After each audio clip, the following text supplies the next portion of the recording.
Welcome to the Designer Practice Podcast. I'm your host, Kayla Das, and I am a Canadian social worker, business coach, and private practice owner. I love all things systems, strategies, and step-by-step processes, helping therapists and coaches design a private practice that doesn't only provide practice profitability, but also the time freedom that they had initially set out to achieve. In this podcast, we'll discuss everything from private practice startup to passive income to building automated systems so that you spend less time inside of your practice and more time outside of it doing the things that you love. Let's dive in.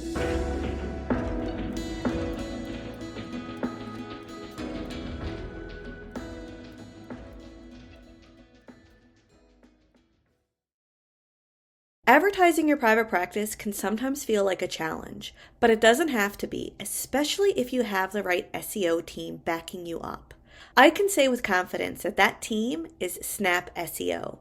Snap SEO is an Edmonton-based digital marketing company that provides digital marketing services that focuses primarily on getting clients to your website through organic SEO strategies or through paid ads. Since 2024, Snap SEO helps me manage my SEO, and my SEO has skyrocketed because of their help. Not only that, Snap SEO prides themselves on excellent customer service, and I can assure you they deliver on that promise. Whether you're looking to maximize your return on investments with Google Ads so that you can get clients quickly, or you want tailored SEO management services so that you get organic traffic to your website, or you need a little help writing blogs for your practice website, Snap SEO is your one-stop shop for improving your website's visibility so that clients can easily find you and book a session. Still on the fence? Well, as a special offer for listening to this podcast, Snap SEO will provide a free comprehensive website audit when you mention my name, Kayla Das, or the Designer Practice Podcast. If you're ready to work with an honest, value-driven, and customer-focused SEO company, check out Snap SEO today at snapseo.ca. That's snapseo.ca. Or you can simply scroll down to the show notes and click on the link. Welcome back to the Designer Practice Podcast, and I'm your host, Kayla Das. One of the things that prevent many therapists and coaches from starting a podcast is time. Where do you find the time to add in the planning, recording, editing, and scheduling a podcast into an already busy schedule? Since starting the Designer Practice Podcast, I've learned a thing or two about how to streamline podcast production so it doesn't take up too much time out of mine and hopefully your day. In fact, I think I mastered it so well that I even added a second mini podcast called Your Clinical Supervisor's Couch into the mix. In today's episode, I'm going to share with you 5 lessons that I've learned from releasing 100 podcast episodes on the Designer Practice Podcast so that you can learn these lessons without having to make the same initial mistakes that I did. So let's dive in. The first lesson I've learned is have guests on your podcast.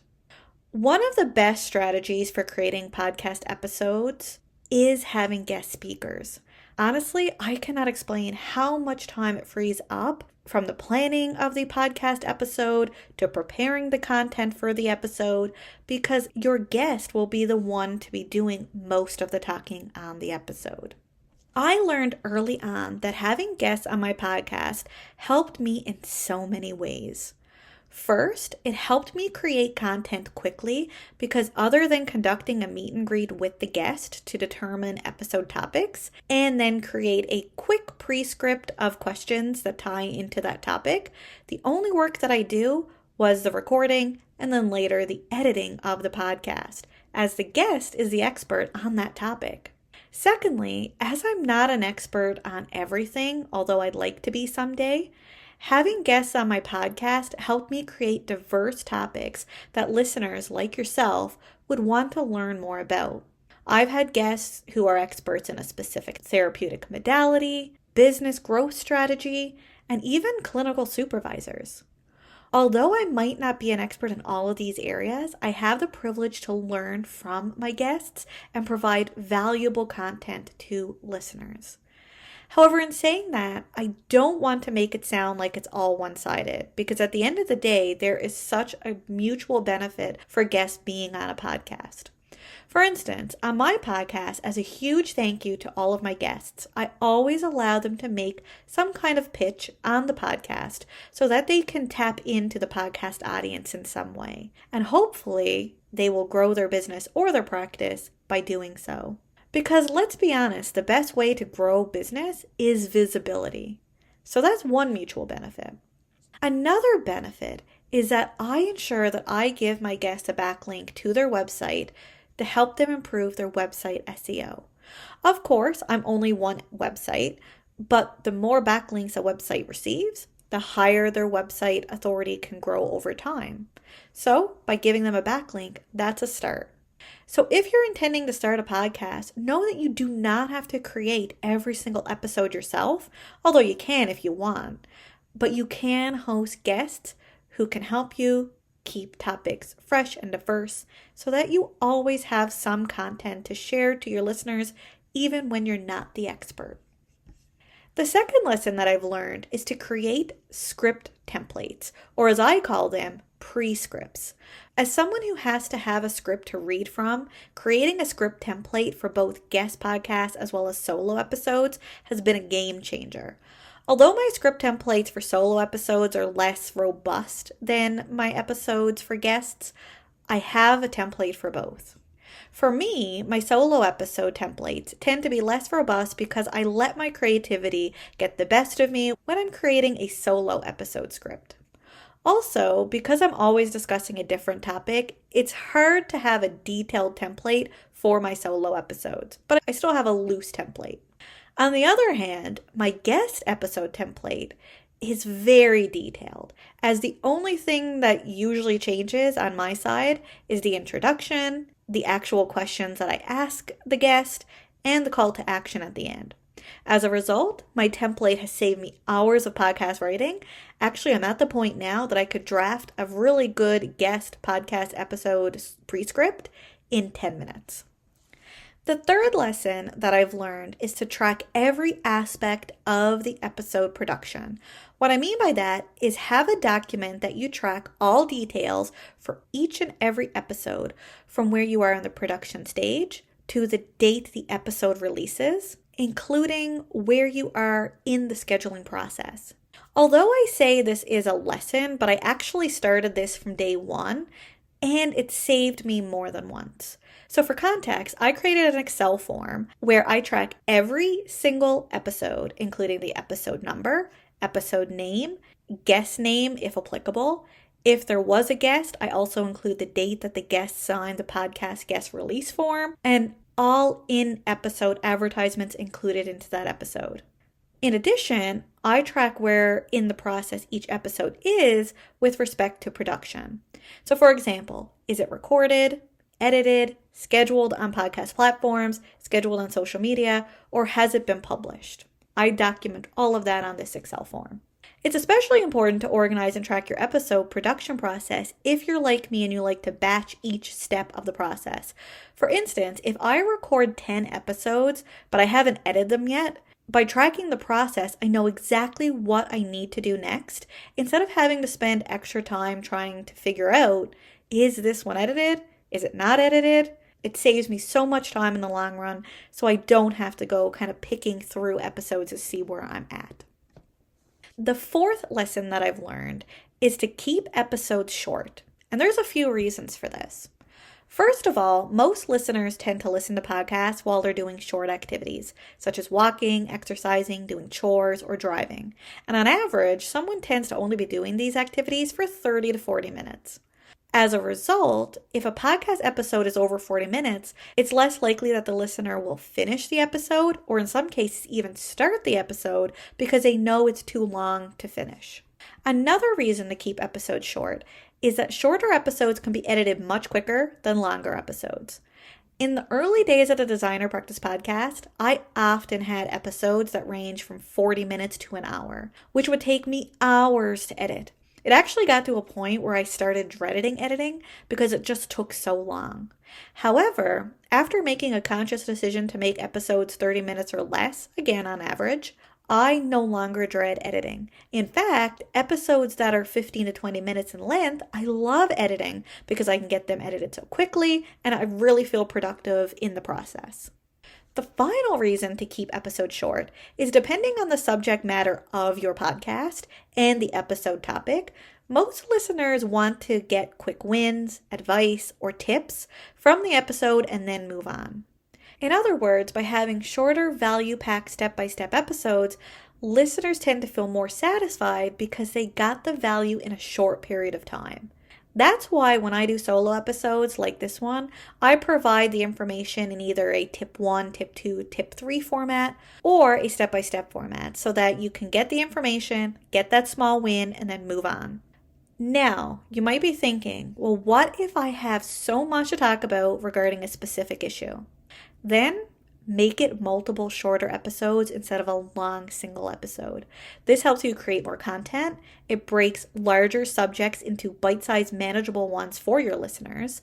And listeners who are likely listening to the podcast while doing short activities get to the end of the episode instead of abandoning it midway through and never coming back to listen. Honestly, shorter is better when it comes to podcasting. The final lesson that I've learned is to schedule episodes in advance, and I cannot share how important and helpful it is to do this. One thing that often stalls podcasters is the week-to-week grind, the pressure to have an episode go out every single week. The pressure is real. But since the very beginning of this podcast, I made a real effort to pre-record and schedule episodes months in advance. I'm going to tell you, at first it felt like a lot of work, but once I got ahead of the game, it was easier to stay there. And I can assure you that it's such a weight lifted off when you have episodes pre-recorded, because personally, I never feel rushed or pressured due to time crunch because I'm always weeks out. However, if I'm honest, I'm usually much better at recording guest episodes months in advance than I am my own solo episodes. It's probably because the external motivation of having guests is much stronger than the internal motivation of my own episodes. So for context, I'm recording this solo episode only 2 weeks before air date. However, I already have pre-recorded all of my guest episodes up until July 2025 for both the Designer Breakfast Podcast and Your Clinical Supervisor's Couch. Now, I'm not scheduled that far ahead, but I've at least recorded the episodes that I don't have to feel pressured to create them. With respect to pre-scheduling episodes, I like to stay somewhere between at least 8 to 10 weeks ahead because you just never know what might come up in between. For instance, in November and December, I was sick for the last half of November and the first half of December. I didn't have to worry too much about the scheduling process because I was always, again, weeks out. So let's recap. The 5 lessons that I've learned about podcasting from releasing 100 episodes of the Designer Practice Podcast is 1. Have guests on your podcast. 2. Create a script template. 3. Track episode production. 4. Keep episodes short. 5. Schedule episodes in advance. Thank you for tuning into today's episode, and I hope that these lessons help you get ahead in your podcast journey and also kind of bring you behind the scenes of my podcasting. Also, as I mentioned, I just started a second mini podcast called Your Clinical Supervisor's Couch. And if you like the Designer Practice Podcast, I think you'll also like Your Clinical Supervisor's Couch as well. So I'd love for you to tune in. Your Clinical Supervisor's Couch podcast discusses important topics related to receiving and providing clinical supervision for therapy and allied health professionals so that you can break through professional barriers, grow as a practitioner, and enhance client care.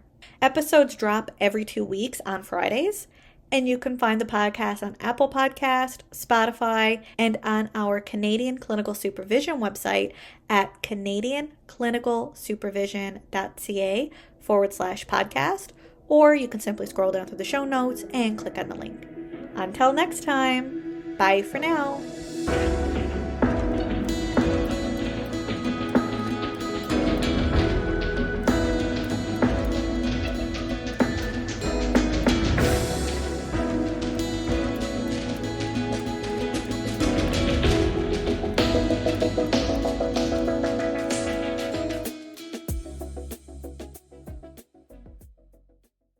Please be advised that the podcast advertisements and links in this episode may be affiliate and or sponsor links where Evaspare Inc. and the Designer Practice Podcast receive compensation for sales or signups made through link clicks. This helps the Designer Practice Podcast continue to provide free and valuable content to you each week. Thank you, and we appreciate your support.